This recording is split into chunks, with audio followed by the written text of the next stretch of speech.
We're back. We're looking at jelly monsters again today.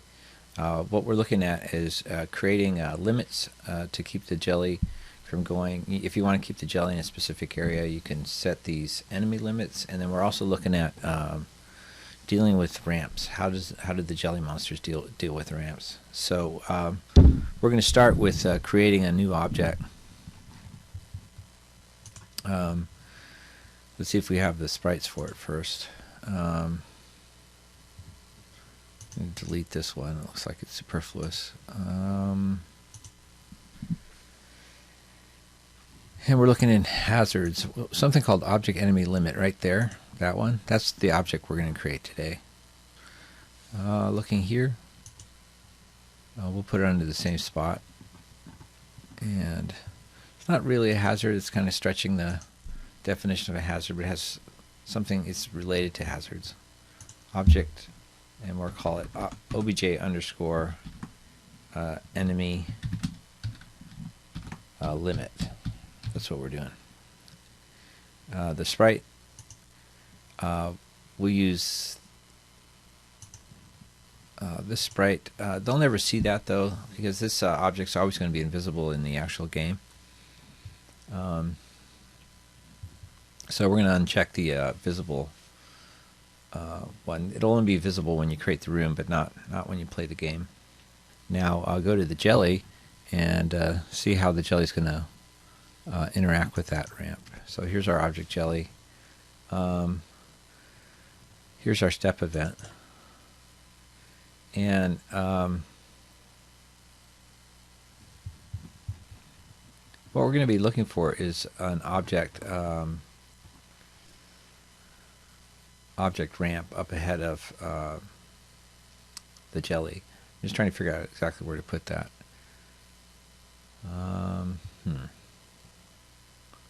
Yeah, it's a little bit complicated.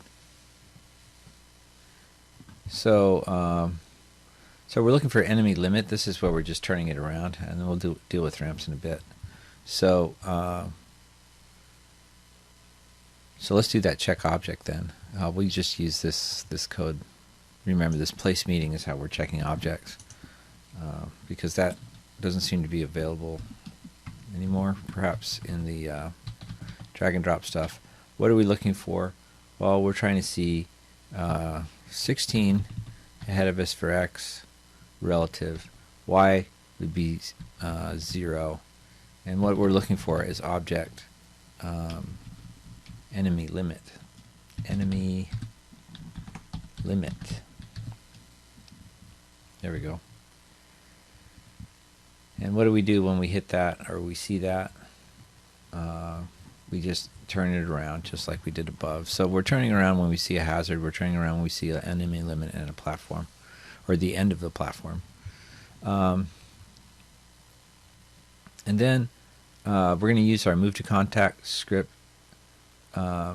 This is going to keep us on the ramp. It'll make us stay connected to the ramp, especially when we're moving down. So let's call that here. So move to script move to contact with, that one there. And it takes as arguments, first argument is the direction. So we say 270, that's the direction we want to go. We want to say -1. We want to make it unlimited. So it'll move until it hits something. And then we're looking for object platform to stay on top of. All right, so that will keep us on flush with the ramp. And then now we have to check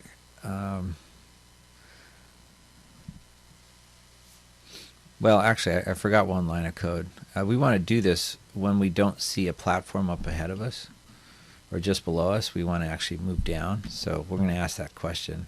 Again, the question is one of these. Probably this one is more. We'll copy that. And let's see if, yeah, there's not collision. But this time we're not looking ahead of ourselves. We're just looking below ourselves. So we're just going to use x as our coordinate. And then y, we'll say y plus 1. We're just looking 1 pixel below us to see if there's a platform. And if there is not, see how we have the not operator there. So what I'll do is that. And what that says in English then is if we're not on the platform, scooch us down until we're right on top of the platform. All right. Now,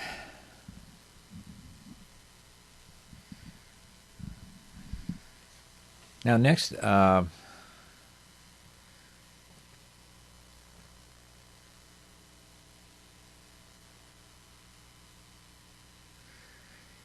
next thing we want to do is slow down the animation of the jelly, because we want it to wobble kind of slowly.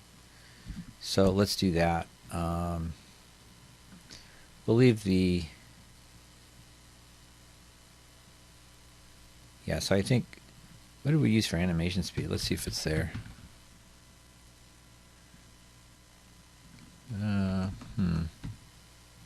Not really, can't quite remember the animation speed. There's speed, right?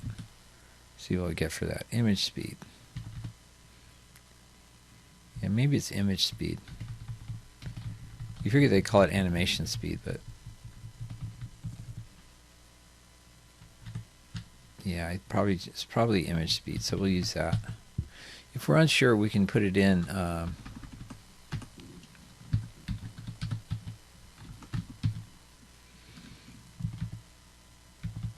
we can look it up in the help. There's image speed. And we're going to set that to 0.2. So it's going to move relatively slowly, right? It's going to animate relatively slowly. If we want to figure out image speed, we can select it and then say keyword help. Image speed. The variable determines the speed at which you can make your studio will cycle through the sub-image. Yeah, so it is the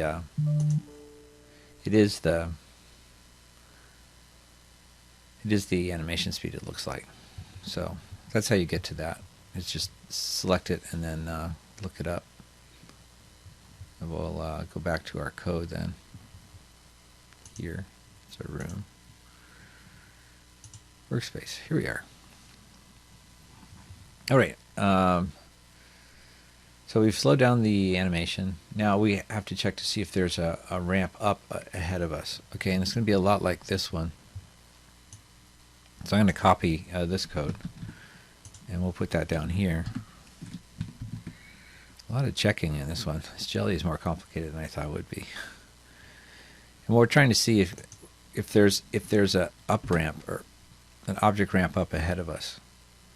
Is it ahead of us or below us? Yeah, it's right below us. So we still use x and y plus 1. And this time we're not looking for platform. We're looking for object ramp up.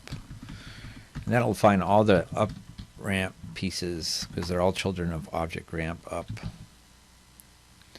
And if there is a up ramp there, then instead of moving the contact with, what we want to do is change our sprite to the up sprite for the jelly, which is at a slight angle. So we'll do a change sprite. And then my problem is, we do these things so long ago I can never remember how to change sprites. Instance change, I remember. So let me look that up. Hang on. Yeah, this one always catches me because I always struggle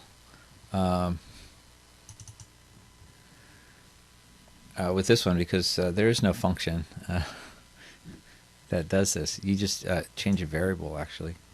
And that's the sprite index. Maybe one of these days I'll remember that.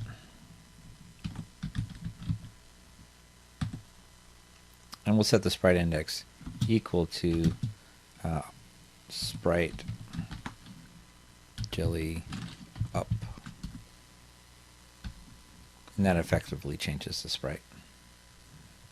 Alright, so we got that figured out. And then we do the same thing for ramp down. If there's a down ramp below us, and we have to use the down jelly sprite. So again, we're looking for object ramp down.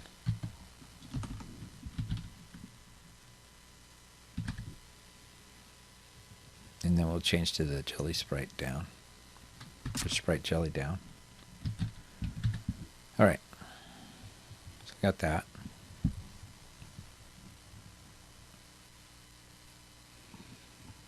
That's really complicated for a step event. But that should handle everything. And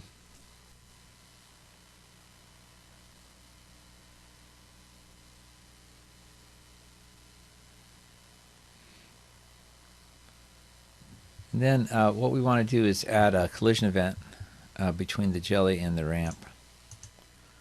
So we'll add a collision event. Collision. Ramp. So when we hit a ramp, what do we do?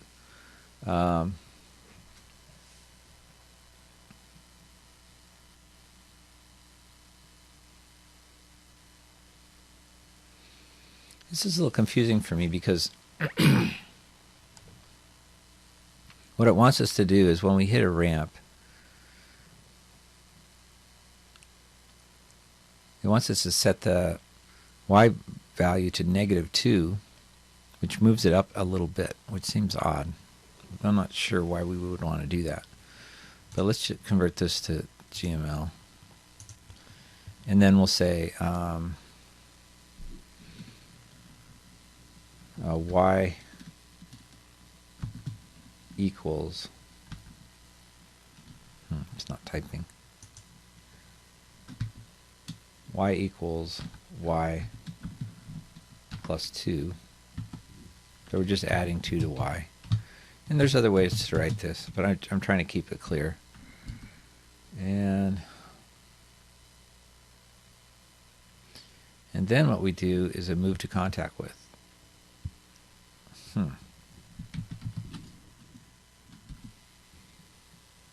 The parameters again we use are 270, -1, and this time we're going to say object solid.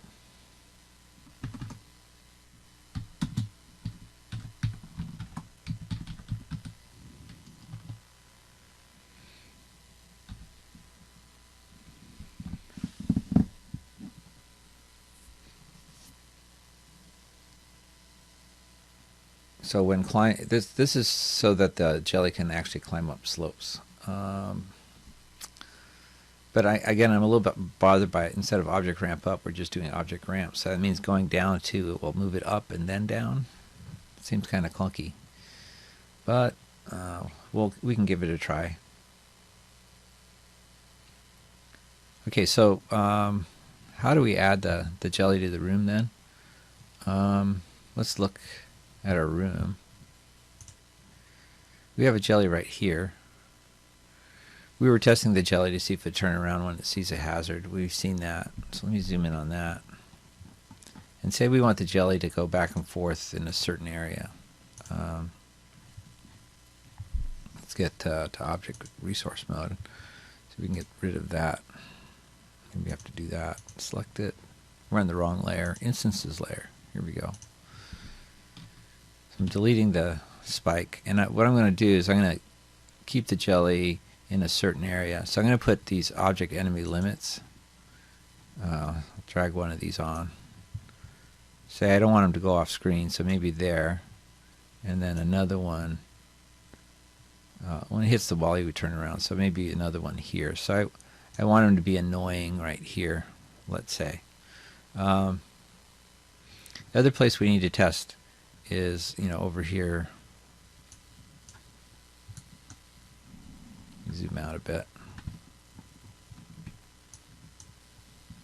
Just trying to drag it. It's hard with my mouse. I've got a weird mouse. Okay, so here's a ramp.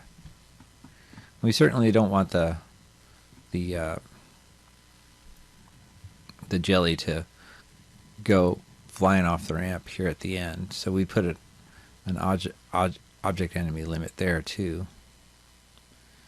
Although, I'm curious, I don't think we need one there, because it will see that the platform's not there and it will turn around. So it'd be interesting to find out what happens. So we're just going to put a jelly maybe here, and we'll see if it goes up the ramp and see what happens when it gets the other end. We're going to try to see if it uses the right sprite up here, changes it when it gets down there, and then stops and turns around. That's our hope anyway. So let's give it a try. All right, so here's our game. Zool's kind of working. Where'd our? I don't see our. I don't see our jelly, so I don't think our jelly turned around. Let's try that again. So I see our jelly. It's going along, and suddenly it falls off to its death. Not good. So it didn't actually see the ramp there. So what actually happened? Well, let's take a look. Let's shut off one of our layers. So, tile layer. This one. So we're going along. We have that. These should be platforms, so it shouldn't fall through. That's the odd part. Here we actually have a ramp, so it gets there. The question is, so this interface right here didn't work out. It got to here and it didn't see, it probably got to here and then fell off. So that would imply then that object ramp up is not a child of platform. It's a child of object ramp. Okay, so object ramp is here. Object ramp is a parent of platform. Yeah, right there. So why didn't that work? Let's look at the code. So we were object jelly. Let's see where in our step event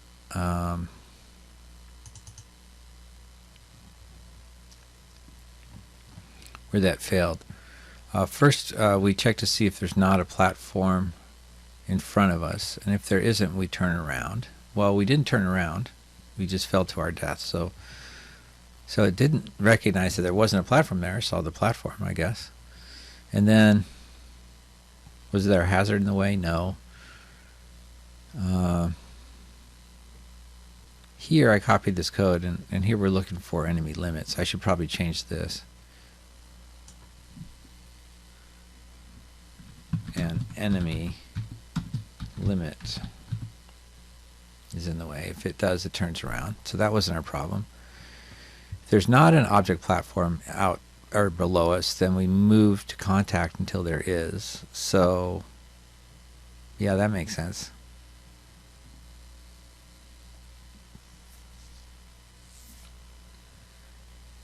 We slow down the image speed, but yeah, here it's interesting. Yeah,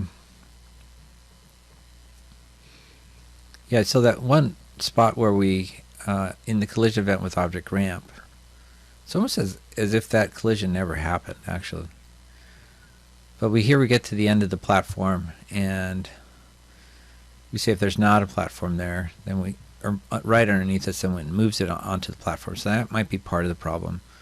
Or let's see, here's ramp up. If there's a ramp up, we just change our sprite. So we're really not changing our movement or anything. Now notice the jelly fell. That was interesting. What's interesting about that is we didn't give the jelly any gravity. I don't think it has gravity. Maybe in the create event we can look and see. Yeah, there's just facing left and stepping, and there's no gravity. So even though it looked like it was affected by gravity, it really was just trying to move to contact to a platform, I'm guessing, and that's why it moved down. Okay, so let me do some research. Yeah, so I'm looking here, and notice I said +2. Remember, y is upside down, so if we want to go up, we have to subtract 2, not add. Okay, so we'll give that a try. See if that... Okay, so here we are. You see the jelly, and it goes up. Hey, wow, look at that. That's funny. Now the question is, does the jelly come back? It does. We don't see the ramp because we shut our tiles off. but it looks like it's working. That's cool. Let's turn the tiles on and back to our room.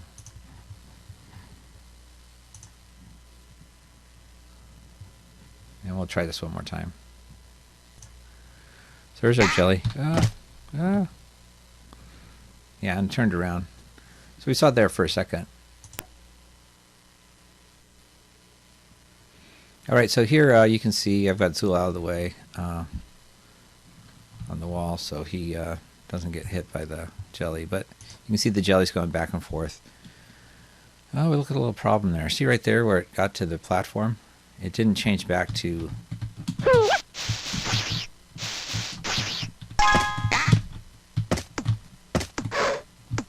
It doesn't change back to the flat sprite. See, it's still in the down mode.